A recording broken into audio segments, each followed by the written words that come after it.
बिस्मिल्लाहिर्रहमानिर्रहीम। Welcome to Canter Publishers video session. इन lectures को समझने के लिए जिन रिसोर्सेज की आपको ज़रूरत पेश आएगी उनमें शामिल है साइंस 6 की कैम्ब्रिज स्कॉलर सीरीज़ की टेक्स्ट बुक। इसके साथ साथ कुछ होमवर्क दिया जाएगा आपको। इस होमवर्क के लिए और कुछ एक्टिविटीज़ के लिए जिस चीज़ की ज़रूरत पेश आएगी वो है समर पैक ग्रेड 6 के लिए। इसके साथ साथ अगर पेरेंट्स और टीचर किसी किस्म की कुछ रहनुमाई चाहें तो इनके लिए रिसोर्स पैक ग्रेड 6 के लिए एक बहुत ही यूजफुल साबित होगा। Today's lecture is from Science of Grade 6 and the chapter which is under discussion is chapter 4, that is about the environment and the interaction between its components. We have read about there are two types of components present in any environment. Biotic components and abiotic components. Biotic components comprises of living things just as producers, consumers, decomposers, whereas abiotic components are sunlight, water, air, temperature, etc. Now, in our lecture 4, we are going to study the effect of abiotic factors on photosynthesis. Photosynthesis, as you know, is the food production process in plants, and it is greatly affected by abiotic factors. In our chapter 3, you also have studied about the effect of abiotic factors on photosynthesis. Again, we'll see how these abiotic factors environmentally affect the process. And the SLO that will be achieved through this lecture is explain how abiotic factors affect the ability of plants to create their own food. Ability of plants to create their own food refers to photosynthesis. Open your textbook at page 45 and you will find the topic Effect of Abiotic Factors on Photosynthesis. It's heading number 4.4. जैसे कि हम ये पहले भी पढ़ चुके हैं lesson 3 में, ये आज का हमारा SLO एक तरह से प्रीवियस लेसन की एक रिवीजन है. Within the ecosystems there are interactions between the living things and the abiotic environmental factors such as sunlight, air, soil, temperature and water. हमने देखा लास्ट लेक्चर में, लेक्चर 3 में, कि कैसे biotic components and abiotic components एक दूसरे के साथ इंटरलिंक्ड हैं और एक दूसरे पर डिपेंड करते हैं अपने सर्वाइवल के लिए और प्रॉपर फंक्शनिंग के लिए. हर एबायोटिक फैक्टर इंडिविजुअली अफेक्ट करता भी है और अफेक्ट होता भी है बायोटिक फैक्टर्स से. Plants' ability to do photosynthesis is directly dependent on these factors because plants utilize these abiotic factors to prepare their food. Regardless of the availability of the other factor, any one of the factor can limit photosynthesis because we have studied that each factor individually has great impact on photosynthesis. The whole process slows or stops if any of these factors is limited. Following is the detail about how abiotic factors affect the ability of plant to create their own food. Now, the first factor is light. Light comes from sun.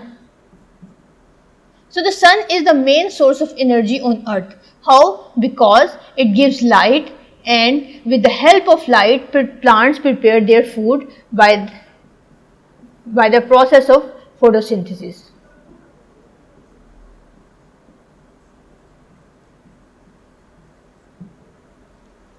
So we can say that light is the ultimate source of energy on earth. During photosynthesis, green plants use light energy to make sugar molecules from the atoms of water and carbon dioxide. These are the components of photosynthesis. अगर आप photosynthesis की equation देखें तो इसमें आपको ये दोनों components as a raw material मिलेंगे. During the chemical changes, the green plants release oxygen needed by most organisms for respiration. And it is only possible because of the optimum light. Light must be optimum in good quality.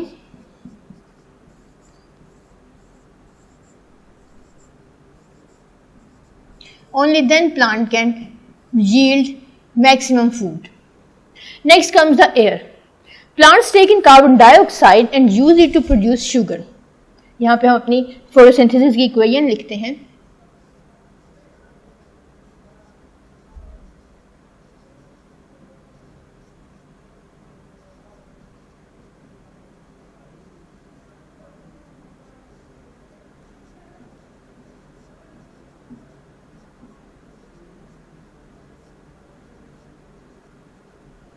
ये वो photosynthesis की equation है जिससे हमें पता चलेगा कि कौन कौन से एबायोटिक फैक्टर्स इसे अफेक्ट करते हैं।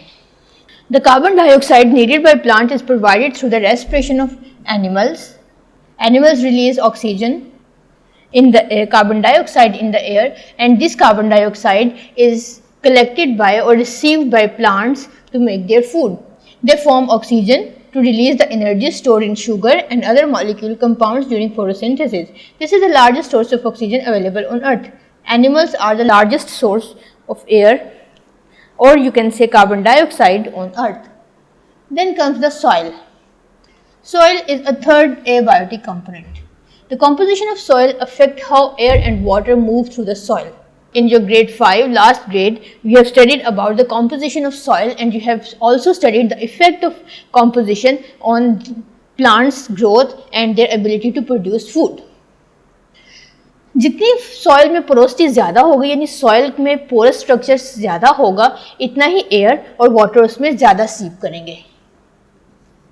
सॉइल का अगर पोरोसिटी यानी उसमें एयर स्पेसिस ज़्यादा होंगी तो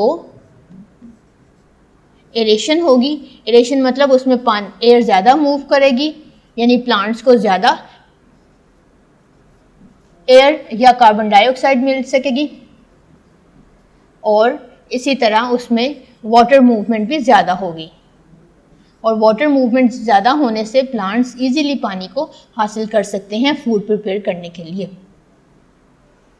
This influences the kinds of plants that can grow and animals that rely on those plants for food. Soil full of nutrients also affect the plant's growth. ये हमने पिछले लेक्चर में पढ़ा था कि जिस सॉइल में जितने ज़्यादा न्यूट्रिएंट्स होंगे वहाँ पे इतने ही ज़्यादा प्लांट्स ग्रो करेंगे। अगर सॉइल सैंडी हो यानी रेतली मिट्टी हो तो उसमें न्यूट्रिएंट्स बहुत कम होंगे, और न्यूट्रिएंट्स कम होने की वजह से वहाँ पे प्लांट ग्रोथ भी बहुत कम होगी।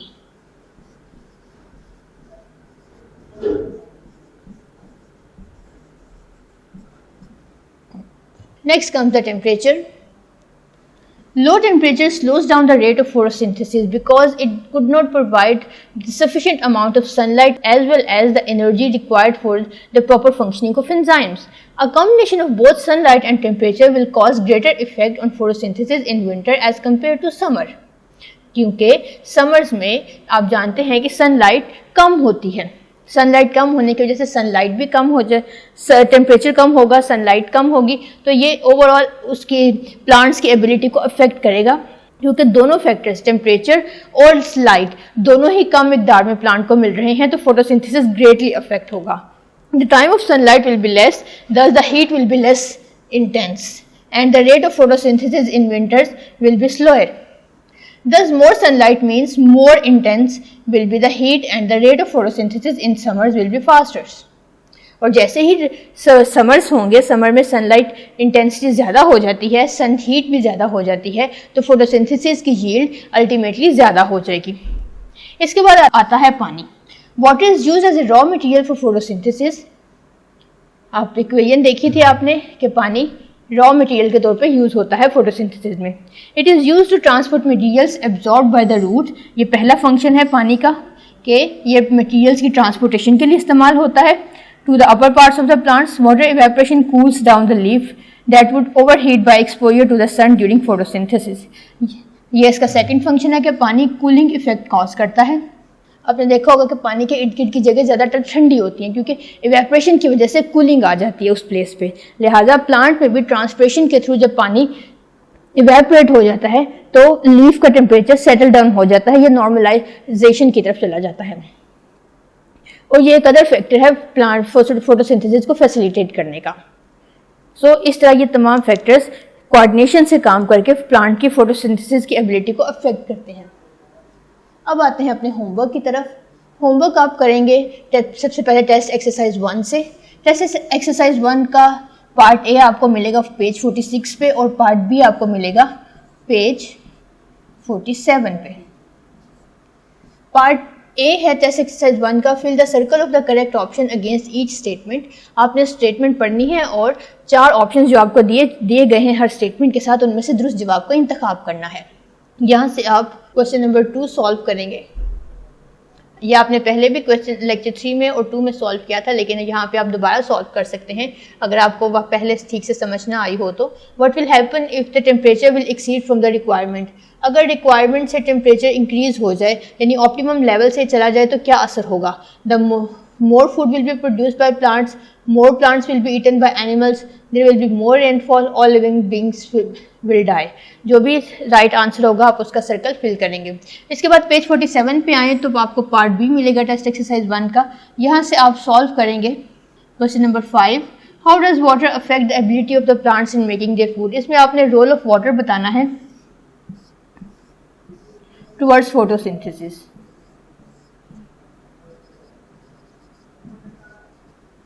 एक पानी कम हो, ज़्यादा हो, या अगर पानी में नमकियात ज़्यादा हो तो फूड मेकिंग एबिलिटी कैसे अफेक्ट होती है प्लांट की।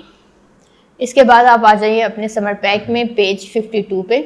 पेज 52 से आप सॉल्व करेंगे पार्ट सी, और पार्ट सी में से जो क्वेश्चन आप सॉल्व करेंगे क्वेश्चन नंबर 4 है वो, explain how abiotic factors affect the ability of plants to create their own food. आपने तमाम एबियोटिक फैक्टर्स जो हमने पढ़े हैं उनको डिस्कस करना है, उनका रोल बताना है प्लांट की फूड मेकिंग एबिलिटी पे। रिव्यू एक्सरसाइज से अपना क्वेश्चन सॉल्व करने के बाद ओपन कीजिए अपना समर पैक पेज 40 पे। पेज 40 पे आपको SLO 4 और ये 3 इकट्ठे थे, लेकिन ये जो एक्टिविटी दी गई है आपको, ये पेज एक्टिविटी रिलेटेड है SLO नंबर 4 से, यानी हमारे आज के लेक्चर से रेलिवेंट है, सो हम ये सॉल्व करेंगे। एक्टिविटी सॉल्व करने से पहले आप ये पोर्शन भी सॉल्व करेंगे जिसमें सबसे पहले आप आइडेंटिफाई करेंगे कि दिया गया SLO किताब में किस जगह पे और कैसे एड्रेस हुआ है। पेज नंबर बताएंगे और हेडिंग नंबर बताएंगे। इसके बाद आप पर्पस पढ़ेंगे कि आपको ये SLO क्यों स्टडी करना चाहिए। उसके बाद आइए अपनी एक्टिविटी 4.3 पे। 4.3 में आपको एक टेबल दिया गया है, आपने उस टेबल को फिल करना है। 2 कॉलम्स फिल्ड हैं, थर्ड वन यानी कॉलम सी आपने फिल करना है कॉलम ए और बी को देखते हुए। कॉलम ए में आपको कुछ फैक्टर्स बताए गए हैं, ये सारे वही एबियोटिक फैक्टर्स हैं जो अभी हमने स्टडी किए हैं। अब इनका इफेक्ट भी बता दिया गया है कि एयर होगी तो रेट ऑफ रिएक्शन कैसा होगा, वाटर होगा तो उसका क्या इफेक्ट होगा, लाइट है, कार्बन डाइऑक्साइड है, सॉइल है, जो भी इफेक्ट है फोटोसिंथेसिस का वो हमें बता दिया गया है। अब आपने क्या करना है कि related to which part of plant, air plant के किस पार्ट से रिलेटेड है। यानी एयर की हम बात करें तो एयर एंटर होती है स्टोमेटा से, तो आपने स्टोमेटा को यहाँ पे लिख देना है।